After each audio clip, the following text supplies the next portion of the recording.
Hey everyone, welcome back to the channel.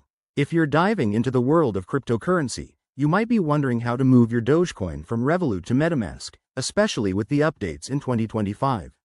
This process is straightforward once you know the steps, and it can help you take full control of your crypto assets.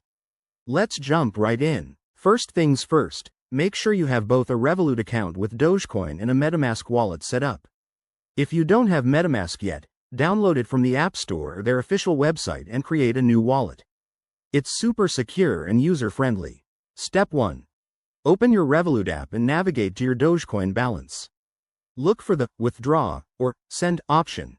In 2025, Revolut has made this even smoother with enhanced security features. Select Dogecoin as the cryptocurrency you want to transfer. Next, you'll need your Metamask wallet address. Open the Metamask app on your phone or browser extension. Switch to the Dogecoin network if required. Remember, Dogecoin uses its own blockchain, so ensure you're on the correct network setting.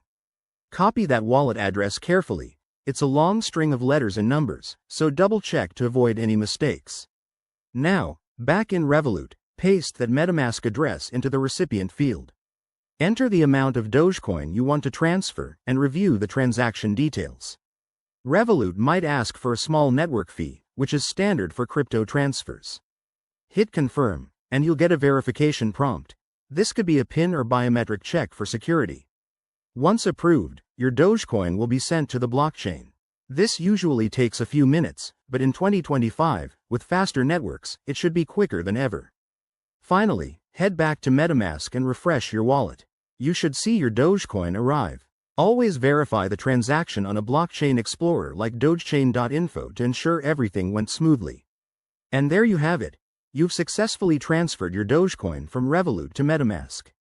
This gives you more flexibility for trading or staking. If you found this helpful, give it a thumbs up, subscribe for more crypto tips, and drop a comment if you have questions. Stay safe out there in the crypto world, and I'll see you in the next video.